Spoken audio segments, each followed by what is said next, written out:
Welcome to Weekends. Welcome to Weekends with Simon Marnie on ABC Radio. As Carers Week draws to a close, the build-up to Diwali, all prepped for tomorrow when members of the South Asian communities will gather together for Christmas for Hindus. And we're going to celebrate Diwali in this shift. We head off to the home of RAJNI LUTHRA. She and Pawan, when she was a university student, set up Indian Link just to be a community newspaper. But now it's the largest Indian media organisation in Australia, with reverberations right through the Southeast Asian continents as well. I'm intrigued to find out what are the books she reads, the music she listens to, and the films she loves or TV. So that's all coming up. ABC Transport has dropped me on the Upper North Shore. We're going to do Sunday brunch in the home of RAJNI LUTHRA with Indian Link, and already I can see the Diwali symbols on the doorstep because it is Diwali tomorrow. Knock on the door. RAJNI, Simon Marnie, how are you? Hello, Simon. Happy Diwali. And a very happy Diwali to you too. It is tomorrow, but I can see here already around the house signs of Diwali. We are preparing. It goes on for a few days, yes. It's actually the culmination of it. Looking down here, very old Hindu symbols. Yes, it's the swastik, if you recognized it. And the little lamps that we're going to light tomorrow night, the little earthenware lamps. Are you intrigued by the swastik? Is that what your question is about? I remember seeing them at one of the old buildings in town, and somebody explaining to me that way before the Nazis, the swastika was a very holy symbol. It is. I've always known of it as a spiritual symbol before I knew that the Nazis had misappropriated it. I'm very happy to report that we are reclaiming it now, we're de-weaponizing it, and the governments in Australia have been behind this as well. That is a significant move though, isn't it? Absolutely, yeah. It just happened just a few months ago, Victoria first, and then followed by New South Wales. What they were doing was banning it as a fascist symbol. And of course, it had the Hindu community in uproar because it's a religious symbol for us. It would be like banning the cross. Absolutely. Oh, yes. It's exactly the same status. And there was a fair bit of community consultation that went on, which was really wonderful to be a part of. They've now said that the symbol is banned, except when you use it in your religious, cultural, or spiritual sense. And that's what the Festival of Light, or Deepavali, Diwali is. It's like Indian or Hindu Christmas. That's true. Yeah, I have so many parallels with Christmas that I was going to raise in this interview. It is. It's family celebration, just like Christmas. You have your Christmas trees and your Christmas wreaths on your door, and we have these little symbols and light. Well, let's walk through into the kitchen area because I know how important the kitchen is to you, as we've heard when Sarah Mack revealed your famous goat curry, and I've sat around this table and had delicious meals in the past, and we're now in the kitchen. You mentioned there about Diwali because for many of the people that grew up, it just conjures up their childhood, doesn't it? Absolutely. People often ask me, what are your favourite memories of Diwali? And I tell them, pretty much the same as yours for Christmas. You make the gingerbread cake with your mum. We do something similar with our mums. You put your Christmas trees up and we put our lights out. Because you weren't born in Kerala, but you grew up there, is that right? Yes, I was born in Mysore, Karnataka, if you know, close to Bangalore. But I've grown up in different parts of India. So I'm quite a mixed up person, really. But I think that's also really important for listeners to know that India is a place of many regions. It's like Europe, really. The language, the culture, the food, the weather changes every few hundred miles. So it's sort of like a little congregation of different countries, really. My friend Edmund Roy reckons that Kerala has the best food. I would agree with him because I spent a major part of my childhood there. Although my family hails from Punjab, which is in the north, I spent a lot of my time in Kerala, so I think I agree with Ed. There's a little bit of competitive rivalry between the north and the south, isn't there? Absolutely, always. It's Sydney versus Melbourne, Delhi versus Mumbai. It's the same kind of thing. So your dad was in universities and travelled around? Yeah, he moved from university to university. It was the one thing that I wanted to do because my dad was my big hero. When I was 14, I had decided that I'm going to do a PhD because he had his PhD students come home and ask me to make tea for them. And I knew all his books and he would say, when a student would come in, Rajni, can you go and get so-and-so book? And I knew exactly where it was in the tons of books that we had in the house. Wow. Except I always thought I would do a PhD in chemistry for some reason. But I ended up doing one in psychology here at Sydney University. And yet you decided that you wouldn't pursue the psychology because of the success of Indian Link and your abilities as a writer there. That's true. We started off this media company just as a hobby, really, while I was a student at Sydney University. When I finished my thesis and I put it in, that was when I decided that we should have a baby, because I'd been married for 7 years, I think. So I did. And I stayed home with the baby for a year. And that was when Indian Link actually built up, because I was quite bored with the baby very soon.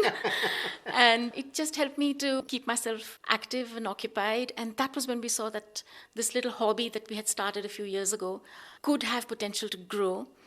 So I left academics to get into the tiny, tiny world of community journalism. It's done me well, I think. I haven't looked back. I haven't missed university so much except the teaching. I love the teaching aspect of it. I think I've done okay. We're celebrating our 28th birthday this week. That's not bad. And look, with the Diwali front cover and sweet tooth. Yeah. Down here are actually 3 different desserts or cakes. Tell me, I thought this one was gulab jamun, but it's only that in the shape. Yes, it's a circular shape, but it's a laddu. A laddu. Yes, it's made of chickpea flour, which is very common in Indian sweets. That's the one that I'd like you to try, Simon. And then this one is a carrot barfi. That is fantastic. It's so sweet even though it's carrot. Yes, it's our version of the carrot cake, but 10 times sweeter. And explain this one while I take a bite of Please this. do. I'm going to put it in my mouth and you describe the Please do. third one. Please do.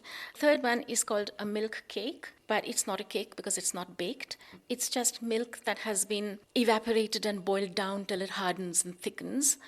And then a sweetener is added, like sugar or honey or whatever. Milk is such an important part. I learned how to make paneer recently. Oh, did you? Yeah. It's so easy. Yes, and homemade paneer, nothing like it. Nothing like the rubbery one in the restaurants. This is beautiful. It's got that texture, but I'm imagining is that rose water as a sweetener? There would be rose water, there'd be green cardamom in it.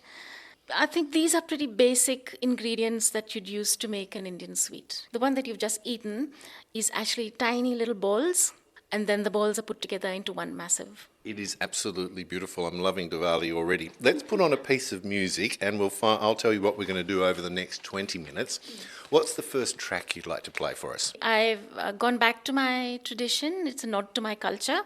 It's from classical Indian music. It's something to which I've come quite late in my life because I did not grow up in classical surrounds.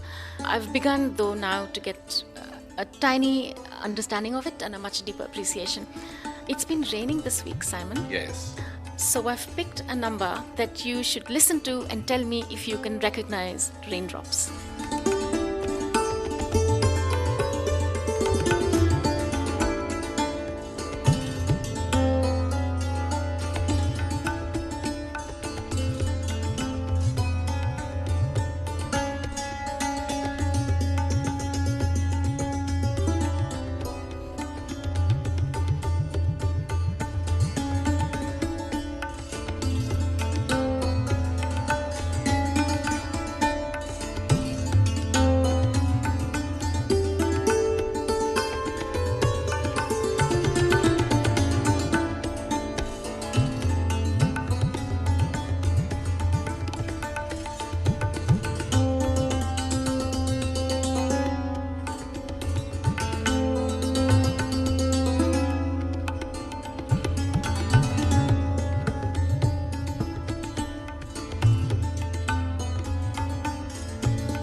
classical Indian music on the eve of Diwali as we do Sunday Brunch in the home of Rajni LUTHRA from Indian Link, which is now newspapers, podcasts, video stories, which she and her husband Pawan run. I could hear the raindrops. They're the drums. That's why I love that piece. It's a particularly popular rag in India. A rag is a way of presenting our music because the monsoons are so important to us, Simon. It's lots of rain in a short period of time. Just like Sydney. Exactly. To move to Australia, what was the motivation? How did that come about? If you had a comfortable life with your dad and family, what urged you to move to Australia? It was a very comfortable life. I was at Delhi University. I'd started off my PhD there. And I'd said to my parents, I don't ever want to move out of Delhi because this is really important to me and I have to finish it here. But then, life happens when you make plans. I met my husband, then friend, now husband. It took me no time to decide to chuck it all up and move to Australia with him. Wow. So Pawan had the urge to come to Australia? No, he was already in Australia. We had an arranged marriage. And for many people, they would go, what? An arranged marriage? Exactly. It's not really as freakish as it sounds, It's Tinder from 25, 30 years ago in India. Exactly. So we were set up by his family and my family. And we met a few times and then decided that there was a future in this. To those of you who think for an educated woman who has a PhD to go in for an arranged marriage, please know that I had the power of veto. And I did use it 5 times before I met this man. Oh, really? Absolutely, yeah. So my parents played the role of Tinder, and I had to specify my list of what I was looking for, which I did. So they found me matches that stuck to that list of criteria that I had submitted. The way life happens, the man that I'm with now had none of those criteria. Wow. So he didn't tick any of the boxes, but you two are so in love nowadays. We are happy, yes. Yeah. We are happy. And I think if a marriage is successful, it doesn't matter whether it was arranged. Our marriage is just a regular marriage like yours or anyone else's. We have the same kind of happinesses and we fight over the same kind of things, like who's more tired tonight. The same things give us pleasure, like seeing our children do well at school or present a play or something like that. So it's the same kind of experiences and emotions that make us. Does it frustrate you that people make assumptions and perhaps don't understand? No, it doesn't frustrate me because it gives me an opportunity to explain. So the way it worked for me is exactly the way it worked for him in his family. We had both specified to our parents what we were looking for and they lined up candidates. With me, for instance, I went out to meet the candidates that my parents had shortlisted.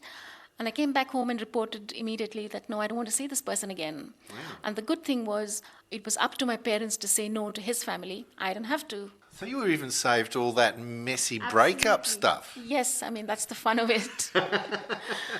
And then till I met Mr. Number 6 and went back home and reported that I think I'd like to meet him again. And we did. And a similar thing had happened in his family. Don't ask me what number I was in his life, but it seemed to work. For me, I thought life with this person promises adventure. He just seemed, he had his feet in so many different things that were all exciting to me. He didn't match any of the criteria that I had. But when I imagined life with him, I thought, this could be a fun ride, and it has been. I remember asking my mum when she used to talk to me about arranged marriage as a young 20-something, I'd say to her, but what about love, Mum? She'd reply with so much wisdom that love will grow. And that's the way it has been. And I think the nature of love sort of changes with your relationship, doesn't it? 1 year into your marriage, 10 years, we've crossed the 30-year barrier now. It's changed. There's a comfort and respect, I think, that is so much more important than passion. We're doing Sunday Brunch in the home of Rajni and Pawan LUTHRA as we look at India Link. It is, of course, Diwali tomorrow. Films, are they playing a big part in your life? Series, yes, at the moment. Yes. What are you binging on at the moment? I've quite enjoyed Heartbreak High because I'm loving seeing representation on the screen. So much has been written and spoken about Heartbreak High in this regard because it looks at all kinds of diversity and representation, not just skin color or ethnicity, the sexual orientation, and refreshingly, even neurodiversity. There's 2 things that I'd like to talk about this. The first is the lead, Aisha Madden. For a South Asian woman like me, to see a South Asian woman lead a mainstream show on a mainstream television channel is just absolutely massive. It is massive in our community at the moment, not just for the way others see us, but the way we see ourselves. Imagine the effect it'll have on a young woman of color. She's probably looking at Aisha Marin and thinking, my diversity aside, I am mainstream. I can be cool. And for older women like me, it's so wonderful to see a diverse actor play a role where she's so much more than her diversity. It would not have happened even 10 years ago. To see a diverse actor play a regular role with no over-the-top play on old tropes like exaggerated accents or outlandish mannerisms, where they are more than the diversity alone, is just so gratifying. Heartbreak High, the first groundbreaking series for Rajni LUTHRA. So the second one. The second one is a film that I saw late last year at the Sydney Film Festival. It's an Indian film, a documentary. And immediately after, it went to the Oscars at the start of this year. It's a film called Writing with Fire. It's about a newspaper set in rural India. The different thing about it is that it is run by women only. It's India's first newspaper run by women, and indigenous women on top of that. They live in an area of India that has seen a lot of crimes against women. In a news media landscape that's dominated by upper-class men, this is a story of women journalists, many of who had never used a smartphone before, take on the establishment and become a trusted source of news. That was inspiring for me. The third film or TV show. Succession, Simon. I can't wait for season 4. Because of the whole media story and analogies to the real world? Also, over and above the actual story of it, it's the production quality of it. Each episode keeps you hooked for an entire hour and then shocks the hell out of you most of the times. It's like that 40th birthday party. I can never forget that. Succession. Let's put on another piece of music. What's the second track you'd like to play for us? I bet you never took me for a Led Zeppelin kind of girl, Simon. No way! Okay, that's not entirely correct. This piece that I have for you is called Black Mountain Side. It is Led Zeppelin, but it's what's called rock raga. Rock raga? Yep, I like it for its fusion, for its attempt to synthesize, not just musically, but also in a philosophical sense. It's something that fascinates me endlessly, the coming together of disparate ideas, dissimilar or even contrasting points of view. It gives me hope, in this deeply polarized world.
Crimson Days and their version of Black Mountain Side. The second song selection from Rajni LUTHRA. India Link is their media organisation with Parwan, and we've heard about growing up in Southeast Asia, coming to Australia, and the arranged marriage. I'm interested in the role of India Link in the Southeast Asian diaspora here. It's an important one, isn't it? Yes, I would like to believe so. When we started, we were just less than 100,000 strong in this country, and we're now over 700,000. So when we began, we were the place that people would go to when they had a story to tell, because the mainstream wasn't reporting many of the experiences. It wasn't until the international students' crisis, which we reported on quite extensively here as well as in India, that people began to look at us with some respect. That was like a massive game changer within the community.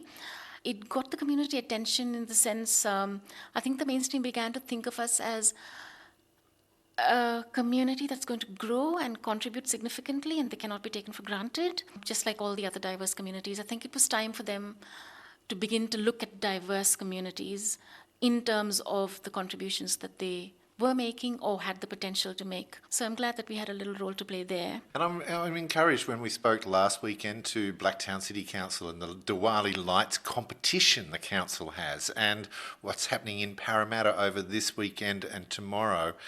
It seems as though more and more people who are not Hindu, who are not South Asian, are actually getting in and celebrate, like I would celebrate Ramadan, Christmas, Hanukkah and Diwali. Yes, I think it's beginning to happen. We've been part of the Light Up Your House for Diwali campaign, and we've sent the message out repeatedly that you don't have to be Hindu to participate in this. And many of our people who do the lights for Diwali keep the lights on until Christmas, and it's the same for them, and you can be part of this as well, and that's wonderful to see. We're doing Sunday brunch in the home of Rajni and Pawan LUTHRA on this Sunday morning. It's going to be no surprise to me that books are really important in your life. I'm going to be surprised if you can bring them down to 3. I know the book that I'm going to be reading next, Simon, the Sri Lankan book that won the Booker Prize this week. It's called The 7 Moons of Mali Almeida. But I'll talk about the book that I'm reading currently. It's a large tome, The Tomb of Sand. This is the book that won the International Booker, the Booker Prize opening up to countries outside the Commonwealth.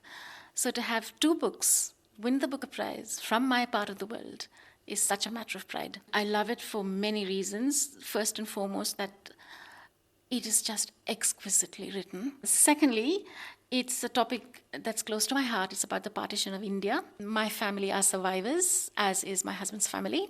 Just please explain the partition for those who might not know. 75 years ago, the British, who had colonized India for 200 odd years, left the subcontinent, having divided the country into 2 lands, Pakistan and India. And when that partition happened, there was an exodus of people crossing the border both ways. My family and my husband's family were Punjabis in the Pakistan of today, so they had to move with nothing but the clothes on their back. The reverse happened from India as well. Over 1 million people died in this. It still chokes me up, and the trauma remains. I mean, the trauma remained with my parents, with my father until his dying day. Really?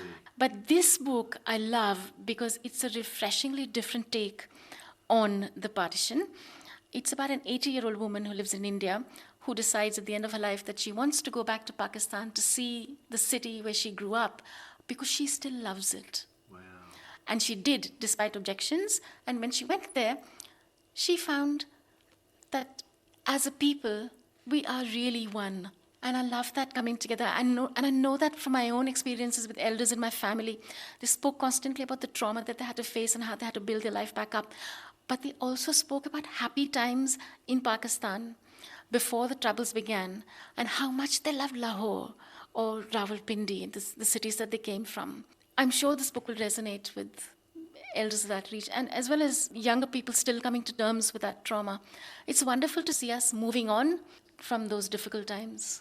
It is Tomb of Sand by Gitanjali Sri, translated by Daisy Rockwell, the second book from Rajni LUTHRA. So the second book? The second book is The Fatal Shore by Robert Hughes. It was given to me shortly after my arrival in Australia by a new friend who said to me, if you are to be an Australian, you must read this book. And I have said the exact same thing to so many new arrivals now. Why was it so helpful? It gave me a wonderful understanding of Australia's colonial beginnings, and it surprised me with the parallels that I could draw with the colonization of my own country, such as, for instance, in transportation. Robert Hughes describes the way transportation happened of English convicts. So someone was convicted of, say, a petty crime, having stolen a piece of bread. They were sent down to the ports, and they had to stay on the boat till the boat filled up so it could travel. And that is exactly the way the British in India took rural men down to the ports and sat them in boats till they filled up to be sent to Fiji and other countries as indentured labor. Exactly the same process. So it gave me an insight into the colonizer's mind, as well as a wonderful introduction to Australia. Like, I'd been in Australia for a few months and I hadn't seen any Indigenous people because they lived on the periphery of mainstream Australian life. And I read about them in this book. And there were things I read which stay with me till today. This is 30 years ago. I'm going to have to go back and read The Fatal Shore by Robert Hughes. So the third book. A class of books, kids' books, Simon. Yes. Why so kids' books? Well, see, there's this wonderful tradition of children's literature in this country that goes back 60, 70, 80 years, perhaps even 100. And this is on my list because it gave me countless hours of pleasure in my early motherhood. Whether it gave the same kind of pleasure to my kids or not, I don't know and I don't care, but they gave me lots of pleasure. So we had May Gibbs when the kids were very little. Pot and Cuddle Pie. Exactly. And then Mem Fox and all of this were when they were still pre-kindy. And when they started school, one of our favorite writers in this family was Pamela Allen. Her work just fired up the imagination for my kids. And I know this is 20 years ago, but I hope young mums are still reading Pamela Allen to their children. And then from there, we graduated to Morris Gleitzman. Yeah. Such fun books. Mr. Gleitzman, if you're listening, I have to tell you, you're very naughty. You write some highly inappropriate things, and we love you very much in this family. I mean, a book called Bumface. Yes. Snot Chocolate. I just read the first page of Bumface the other night, and I was still laughing to tears. Such happy times I'll remember fondly forever. Well, I'd like to throw in there Tashi from Barbara and Anna Feenberg, and we lost Barbara Feenberg this week, so a sad moment. Oh, how in Australia. sad. Yeah. I remember my son enjoyed her particularly. I can see that the news is on shortly. Grandstand after that. I need a song to get me back to the ABC. All the best for Diwali tomorrow and have a great Festival of the Light. What's the final song you'd like to play for us? Okay, the final song, I go back to my tradition again, but this time Bollywood. Ah, yes. Because why not? It's Diwali. This is a song from 2014, but it continues to be popular. I'm willing to bet there's not a single Indian on the planet who hasn't sung this in the bathroom or danced to it on the dance floor or has included it in the playlist for their Diwali party. In fact, a version of it has even played on the ABC a few times. It's a song called London THUMAKDA, which means all of London dances with me. And it's about a young bride-to-be in bliss because she's preparing for her wedding and she's moving to London. It's a great dance number. It's upbeat and energetic. And I particularly love it because it did wonders for us at Indian Link only months ago. We made a parody of it in a cartoon clip that went viral. It was part of our vaccination campaign. It went viral, broke the community barrier. We'd like to believe it played a role in bringing record vaccination rates to Western Sydney, where our community lives, which, as you know, had been targeted as LGAs of concern. In the end, migrant communities showed the rest of the country that they were keen to lead the way out of this pandemic. So that's a happy story, and here's a happy song. And Rajni, Luthra, you can tell Parwin to come out of the garage now. And thank you for allowing us into your home for Sunday brunch. Thank you, Simon. Thanks for having me. तू होगी 1 to 2 O कुड़िए what to do ओ हो गई मुंडे दी पतंगा वर्गी तू एवें उड़दी ओ हो गई मुंडे दी हिला ते चलदी टुक टुक